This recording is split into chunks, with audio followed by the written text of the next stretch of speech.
The White Tiger's Destiny, Kuro and the Black Komodo Emperor. After Kuro and the small black dragon escaped the ruins of the treacherous turtle's cave, they journeyed toward the dark horizon, where the silhouette of a twisted city rose against a stormy sky. It was the city of the Black Komodo, a monstrous fortress that looked like a slumbering beast. Toxic fumes seeped from its walls, which moaned as if alive, echoing centuries of pain. Arrival at the gates. By dusk, Kuro and the dragon stood before the towering gates, forged from glowing black steel. Carved upon them were the tormented faces of extinct beasts, frozen in eternal agony. Guarding the entrance were mutated Komodo dragon sentinels, their scales armored like obsidian, their eyes burning red. They spoke in broken, distorted voices. Only those who pay in rare blood may enter. Without hesitation, Kuro cut his palm with the Sword of Elements, and his white blood dripped into a bone-carved bowl. The gates creaked open with a scream that sounded like the death of 1,000 animals. Inside the City of Horrors, the streets were paved with slabs of bone that snapped shut like jaws, ready to devour anyone careless enough to step wrong. Buildings were carved from eternal coal, with windows made of the teeth of giant beasts. The city's inhabitants were twisted hybrids, dragging carts filled with glass cages. Inside the cages, rare animals melted away, their organs harvested to brew the Emperor's elixir of immortality. At the city's heart floated the Grand Palace, resting above a black mercury lake. Bridges of fossilized tongues stretched toward it, guarded by winged wolves and weeping serpents, whose tears dripped venom as black as midnight. The Black Komodo Emperor. Inside the palace, Kuro beheld the Emperor, sitting on a throne of bones, crowned with the skulls of red pandas.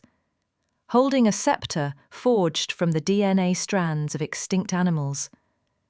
Around him, 99 black eggs pulsed on crimson pedestals, each holding the silent screams of unborn rare creatures. At the very centre, a miniature tree of life was trapped in a time cage, flickering like a dying candle. The Emperor's guttural laugh filled the hall. "Your white blood is the final ingredient for my immortality." The final battle. Kuro charged with the Sword of Elements, its triple power of lightning, frost and fire sparking wildly, but the Emperor's Black Komodo scales were impenetrable. The small dragon leapt and bit into the Emperor's tail, but its teeth shattered against the iron-hard hide.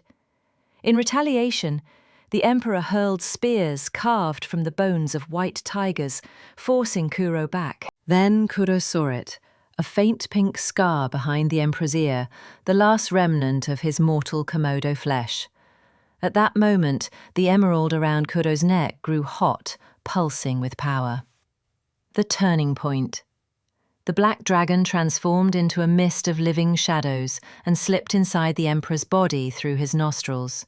From within, it tore at his veins, forcing him to cough violently. The Emperor vomited all 99 black eggs onto the palace floor. They cracked open, releasing a golden storm of animal souls. The spirits swirled into a radiant cyclone that devoured the Emperor's stolen power. Screaming, the Emperor shrank into nothing more than a blind, powerless Komodo hatchling, abandoned and pitiful. The rebirth of life. Kuro broke the time cage and freed the miniature tree of life. Planting it in the very heart of the Black City, its roots split the ground and its branches pierced the poisoned skies. The drops of Kuro's white blood spilled across the earth, awakened the petrified animals trapped in the city's walls. They rose, alive once more, roaring as free creatures of the new age. The Black City crumbled, but in its place grew a living citadel of green, with the tree of life as its heart. The dawn of a new era. Kuro sat upon a new throne made not of bones, but of the branches of the tree of life. Beside him stood the dragon, no longer small, but a mighty guardian. Around them, the resurrected animals formed a council of the wild, swearing to protect the balance of nature. Kuro's voice echoed across the land. Difference was never a curse. It was the seed of change. Thus began a new era where diversity was celebrated, life was reborn from ashes, and the legend of Kuro, the white tiger, spread across every corner of the world.